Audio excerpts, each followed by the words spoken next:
Team USA defeated Germany 92 to 88. When I read some of the reactions online, there's a lot of praise for LeBron because he was clutch in this game. I have to admit, this was one of the games I actually missed, so I didn't see this game. I can't really comment about it, but LeBron got praise, and I can say rightfully so because he helped them win the game, so I can't hate on that. Now, there's some people who are frustrated that Team USA is not blowing out these teams. That in the past you've had dominant Team USA squads, which would just mop the floor with the rest of the world. It would be no contest. They would be easily winning these games by 30 to 50 points. I would say that happened really a lot during the 90s. That's what I remember. I remember Dream Team 1 and 2 as a kid, just how those teams just crushed people. Dream Team 1 in 92, and then there's Dream Team 2 in 94. Not many people talk about that team. That was a team that had Shaquille O'Neal, Alonzo Mourning, Larry Johnson, Dominique Wilkins, Dan Marley, Kevin Johnson, Mark Price, Joe Dumars, and there's a few other people. Derek Coleman when he was in shape, Sean Kemp. That team was a very fun team to watch. It's not talked about much, but that was a very exciting team. If you watch some of their old games on YouTube, you'll see like a ton of dunks at Dunk Fest, and that team talked a lot of trash. They would let their opponents know that they were just so far above them. You would see Sean Kemp taunting guys on dunks, same with Alonzo, all these other guys. It was a very entertaining team to watch. One of the underrated Dream Team squads no one talks about. Then you had Dream Team 3, which to me was really the last truly iconic Dream Team. I know some people will say, quote unquote, the Redeem Team, but Dream Team 3 was ridiculous. You had Shaquille O'Neal, Hakeem Olajuwon, David Robinson, Karl Malone, Scottie Pippen, just to name some of these guys. Reggie Miller on there. I'm trying to think of some other guys, but just top of my head, and there's just several more guys on there. Gary Payton, prime Gary Payton.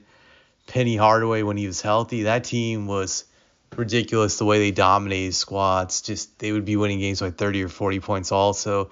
And then during the 2000s, you saw a slippage in Team USA. 2000, they barely won the gold. They had some close games, and then 04, they won the bronze. After that, they've been on a redemption tour of late.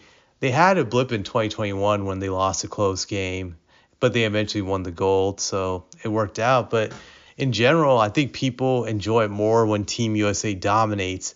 I think it's also kind of psychological because the USA is the superpower of the world, and I think it's kind of symbolic where we like to show our force and our might, and we do it through Team USA basketball. In some degree, that's supposed to represent our strength, that we're just the most dominant in the world, and no one's on our level. So I think that may be the psychology of why people get so frustrated when Team USA is just not curb stomping these other countries, that they don't enjoy it. It's kind of like a reflection of the decline of the U.S., if we're being honest. I say this as a American-born citizen, but just I think it kind of reflects it in an uncomfortable way to some people subconsciously, that it shows the world is catching up, the U.S. is declining. So it's a reflection of that, I feel, at times when Team USA basketball is just not dominating other teams. But I can say this as a fan. As a kid, I really enjoyed the blowouts. But as a kid, it was fun because it was something I'd never seen before.